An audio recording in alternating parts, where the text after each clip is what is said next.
ele se destrói, ele se corrompe com o passar do tempo. Obviamente, nós temos que interpretar essas questões. Porém, o enquadramento numa categoria ou outra é fundamental. Por qual razão? Os produtos duráveis têm um prazo de garantia legal de 90 dias. É um prazo relativamente curtinho, se você for imaginar o nosso dia a dia. Mas ele é longo em comparação com a garantia legal dos produtos não duráveis, que é de 30 dias, ou seja, 1/3 desta garantia como um todo. Por essa razão, o enquadramento, ele não é somente uma discussão acadêmica, ele é uma discussão prática altamente relevante, tendo em vista que a garantia legal, é durante o período da garantia legal que eu tenho assegurada a adequação, podendo inclusive o consumidor exigir do fornecedor essa correta adequação do produto ou do serviço colocado em circulação. Dessa maneira, nós vimos os principais aspectos relacionados aos dois objetos da relação de consumo, tanto os produtos como também os serviços. É sempre bom observar que a relação de consumo não depende apenas desses dois elementos, produtos e serviços. Depende também dos sujeitos consumidor e fornecedor. E eu concluo lembrando o seguinte: numa relação jurídica, eu posso ter um produto aliado a um serviço, dois produtos, dois serviços, mas basta que você tenha um produto ou um serviço para que a relação de consumo seja caracterizada.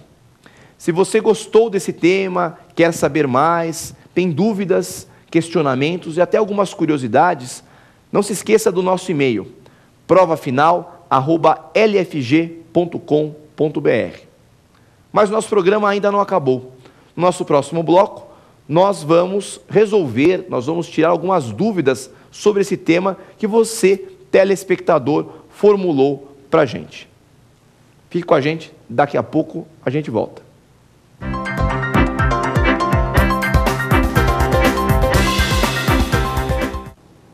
No Pergunte ao Professor, você tem a oportunidade de tirar suas dúvidas sobre temas que são aqui discutidos no nosso programa Prova Final. Bom lembrar que as dúvidas que vocês encaminham por e-mail, através do e-mail provafinal@lfg.com.br, serão respondidas aqui no nosso programa. Nós sempre vamos selecionar para que essas dúvidas possam ter pertinência ao programa que está sendo apresentado. Mas será um prazer que você participe, envie sua dúvida, envie sua pergunta para que eu possa responder ela a vocês. Muito bem, vamos começar então esse nosso segundo bloco com a nossa primeira pergunta. Professor, a aquisição gratuita ou onerosa de um produto faz diferença no direito do consumidor? Como nós vimos no primeiro bloco do nosso programa, o Código de Defesa do Consumidor não faz distinção se a aquisição é gratuita ou se a aquisição é onerosa. Tanto faz, a disciplina nesse caso é exatamente a mesma, tem os mesmos efeitos, portanto, se você comprou um produto ou se você teve acesso a uma amostra grátis, a disciplina protetiva é a mesma. Obviamente, o produto que é adquirido de forma onerosa, ele acaba sendo vendido com outras garantias, a exemplo de uma garantia contratual, coisa que a amostra grátis, por exemplo, não tem.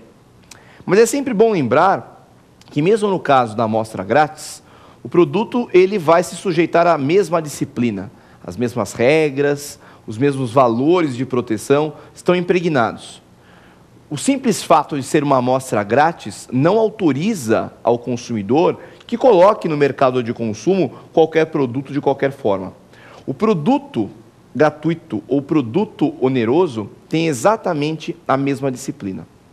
Um ponto curioso do dia a dia, e até complicado, diz respeito aos produtos que foram adquiridos através de uma oferta, ou seja, em razão de um presente. Você foi presenteado por alguém e esse produto ele apresenta um problema qualquer. Qual é a problemática prática?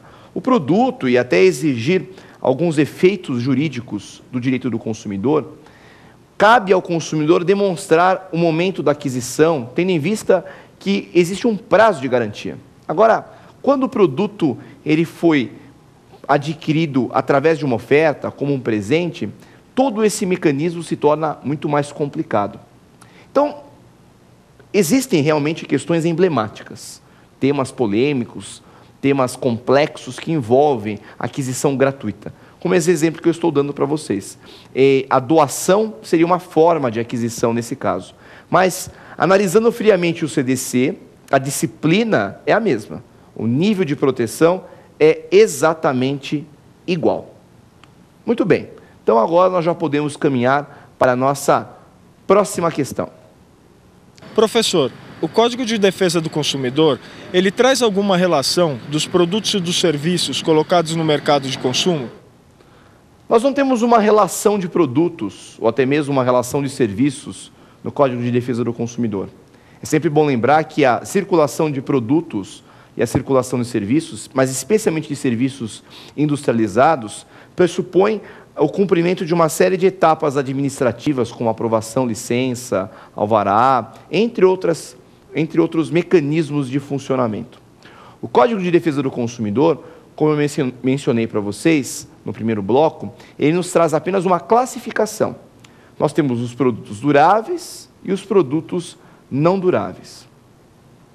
Existe também a previsão específica no que diz respeito aos chamados produtos in natura. Os produtos in natura acabam tendo também uma disciplina determinada. No que diz respeito aos produtos in natura, aqueles que não passam por qualquer fenômeno de industrialização, são o caso dos alguns alimentos, o caso, eventualmente, até de alguns produtos colocados em circulação como substâncias para medicamentos. Nesse caso específico, o tratamento dos produtos in natura, ele é diferenciado porque o Código de Defesa do Consumidor passa a responsabilizar o chamado fornecedor direto, ou seja, a pessoa que permitiu a circulação desse produto ou desse serviço no mercado de consumo. Nesse caso, portanto, existe um diferencial. Obviamente, esta ideia de quais são os produtos ou quais são os serviços que podem circular no mercado de consumo depende muito dos órgãos regulamentares, das agências regulamentares que autorizam ou acabam proibindo. Cada categoria de produto sempre terá uma disciplina específica. Muitas vezes uma normatização especial, como é o caso dos medicamentos, como é o caso dos alimentos, entre outros produtos. Existem órgãos municipais, estaduais e até mesmo federais que cuidam, muitas vezes, dessa aprovação, dessa permissão de circulabilidade desses bens no mercado. Muito bem. Passemos, então, agora à nossa próxima pergunta. Professor, os serviços públicos são regulados pelo CDC? De fato, os serviços públicos têm previsão expressa no CDC, tema esse até que nós exploramos um pouquinho no primeiro bloco. O artigo 22 cuida dos serviços públicos. O que é bom sempre ressaltar que o tratamento dado pelo direito do consumidor não é um tratamento detalhado. Ou seja, o estudo detalhado dos serviços públicos, das formas pelas quais eles são prestados ao consumidor, isso é uma temática relacionada ao direito administrativo. Se o serviço público é prestado diretamente pelo Estado ou através de concessões ou permissões. O que o Código de Defesa do Consumidor quis foi assegurar ao consumidor que o serviço, seja ele público ou seja ele privado, ele tivesse o mesmo nível de excelência. E nós sabemos muitas vezes que o Estado, que muitas vezes cria as normas aos seus destinatários, é o primeiro a se furtar muitas vezes de algumas obrigações. Então, um serviço público, um hospital, seria um serviço público excelente, muito bem prestado, e o consumidor que fosse até um hospital público estaria submetido a um serviço de péssima qualidade. A ideia foi justamente que este serviço tivesse o mesmo parâmetro, a mesma qualidade e a mesma excelência. E como eu havia dito, O que existe de importante